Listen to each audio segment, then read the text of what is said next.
So guys, I was just standing outside on the porch, still talking to y'all, right? Talking about the tripod and all that, and about how we haven't really gotten any guidance as we're trying to make this move out of the country. And this lady was walking her dog, and she came up to me and she was like, "Oh my gosh," she said, you are so beautiful." And I told her, I said, "Oh my gosh, thank you so much. That's such a beautiful thing for you to say." And I told her, I said, "Honey, it's hard some days. I don't I appreciate compliments, and I appreciate people who take note of when you do something extra." And here I am, I'm just sweating, guys. But I was envying her because I'm so out of shape, and she is out there doing it. She had her little dog, and she was walking. I'll call her Miss A because my director, Sydney Spielberg, she told me, "You don't know if she wants her name on there, so you better not say her name." So she's right. So I'm going to say Miss A. Miss A, if you catch this video, you made my day. I just want you to know that. And I appreciate you giving me the compliment you did. And your spirit and soul was just so beautiful. So I wanted to say that. And let me tell you, we made each other's day. And I mean, it took us maybe 5 seconds, maybe 10 seconds tops, to just say something kind and, you know, take note of someone. You know, sometimes that's all people need, is for somebody to take note. And so that was a beautiful interaction. And that's what I'm looking forward to. I'm looking for positive interactions and love and kindness, and just kind for no reason. You know, you don't have a reason to be kind. That's what I'm looking forward to. And I swear, I feel like I'm getting ready to get all of that and give all of that. When I get out of this country where we're so divided, I try to be kind to people, you know, and people are kind to me, but there's also a faction of people that are just unhappy and not nice, and it trickles down. So I just want to say that, share that part with y'all too. Miss A with her little dog Kay. I'm not going to say Kay's name, but Kay was a cutie pie too. And Kay was giving lots of love and all of that. So that was cool. Hey, when you get the opportunity, compliment somebody. You can find something about anybody to compliment. Just as many negative things as people find and want to say about other people, you can find positive things. You can find one positive thing about every person you run into. So try to focus on that positive thing, right? And let me go out here. I got to go see where my baby is, though. That's for sure. Let me see. She just had a neighbor come down and get her and say, "Come on, let's go ride our bikes," after we just went in the house. See, okay, I see her down there. Yeah, so find something positive to say about somebody and say it to them. You know? Recognize beauty when you see it. It's important. Recognize kindness and a good spirit and a positive soul. Recognize it and say something. You know, it's easy for people to come out with negative stuff. It's just as easy to say something positive, though. It's just as easy to say something positive. So y'all work on that. Work on that. I'm going to work on that too. Oh, look, a beautiful butterfly. A beautiful butterfly. So guys, I'm just soaking up these days that we have left here in San Antonio before we hit that airway to go on over to Okinawa, Japan. And go hang out with the beautiful Japanese Okinawan people who live to be 140, right? I'm trying to get some of what they got. So that's what I'm working on. So pick every day one person you see, one random person, and just say something positive. Say something positive, show some love, you know, give some words of encouragement. Every day, pick one. How many people's lives can you touch? You got 365 days in a year.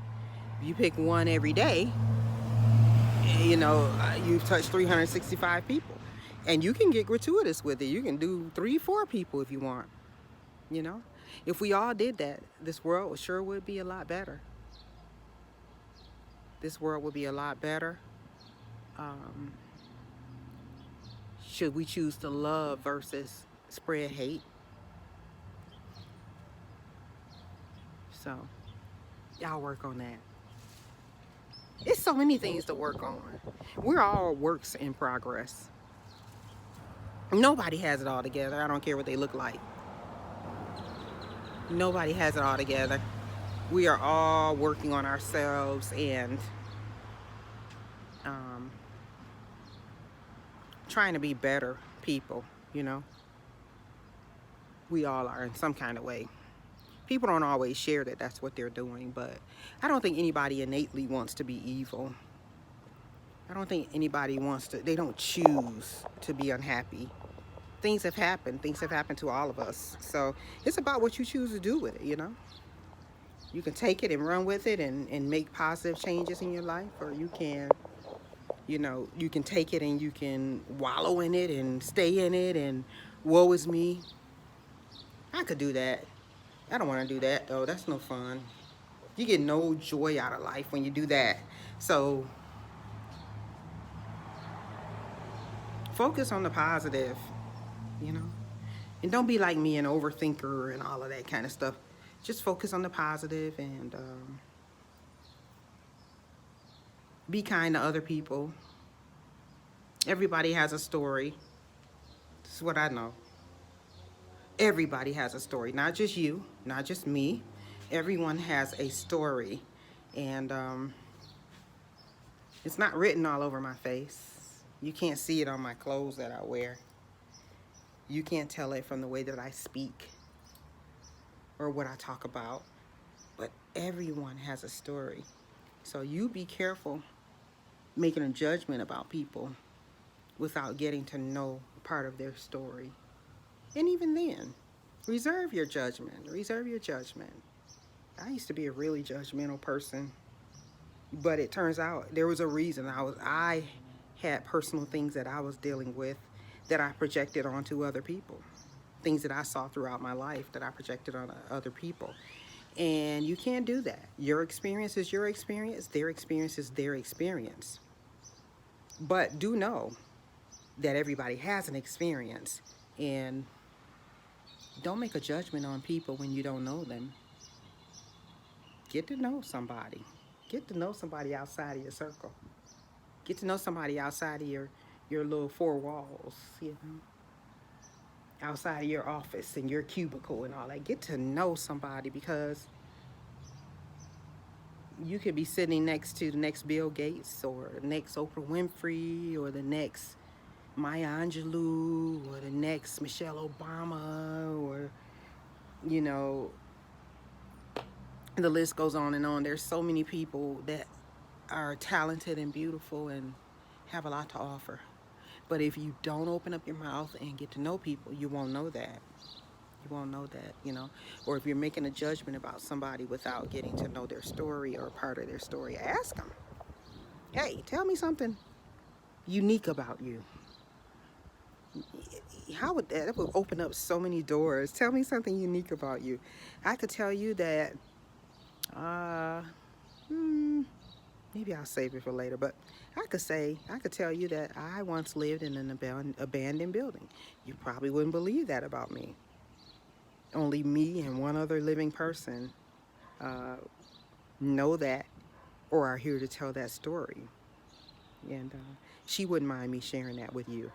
But that's something unique about me. So what kind of perspective do I have on life, or have I had on life in the past, where that was part of my childhood, was spent living in an abandoned building? So I take that and decide that I'm gonna be positive. I'm so blessed now. I'm not in that situation. I'm not in that time. I am beyond blessed, you know, and human resilience. You can make it through a myriad of things and come out on top, you know, come out healthier and come out better, you know. At that time, you feel like, at that time, you don't feel hopeful. You don't feel hopeful. But I'm a living example, and that one other person is a living example of how even living in an abandoned building, which there's a lot of homeless people out here. So I'm not saying that I'm the only one that's happened to. But what I'm telling you is I have a story. And what I'm telling you is that's part of my story. And what I'm telling you is that I have joy. You know, I'm blessed. I made it out of that. You know, the Lord provided. But as a kid, you could not have told me that, you know, my future wasn't bright. But something within me, the Holy Spirit, you know, DNA, a little everything, it put something in me that you're gonna be something, and you got to get out of here. You gotta you know, you got some things to do. And so that's what I tell people. You got stuff to do. You ain't got time to wallow in the things that have happened to you. You don't have time to. You can ponder it. You can think about it. You can go to therapy. I recommend therapy to anybody. You know, but you do not have to stay in that spot. That's the thing you need to know.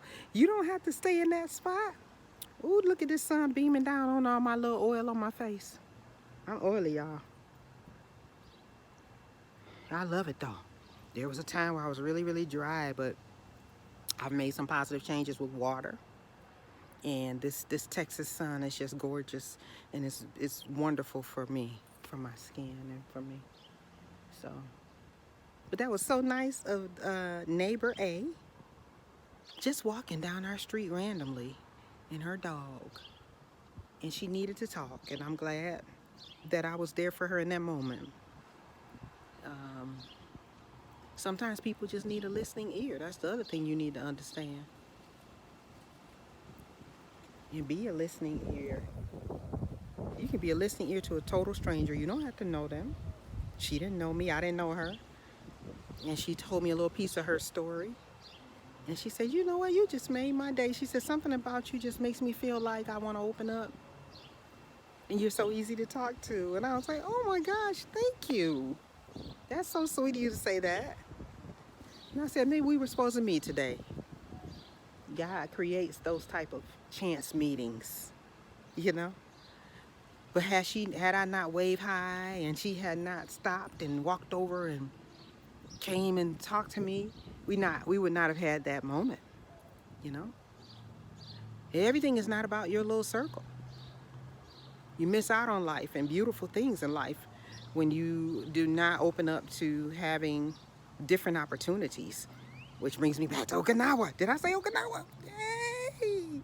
I don't know if they're ready for me in Okinawa. We gonna see. I had to tone way down. I'm gonna just tell y'all this funny thing. We used to live in a place called El Centro, California. And let me tell you about El Centro. El Centro is, we could see the border of Mexico right out our window. And it's a nice little town. You know, it's not a lot going on there. What they're known for is between them and Yuma, Arizona, is where Star Wars, the original Star Wars, was a good portion of it was filmed in the desert there, because it's all desert. It gets up to like 112, 115. So you can imagine there's not a lot of greenery and all that around. And so that's a little fact about El Centro. But anyways, coming from Detroit, I've always been the type of person who, when I grew up, honey, we get dressed and our hair and nails done and all that just to go to the mall.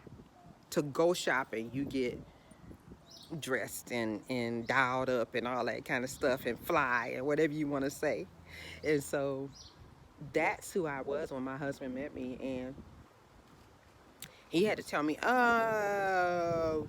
we over here by the border of Mexico, you have a lot of impoverished people and heavy gang activity and heavy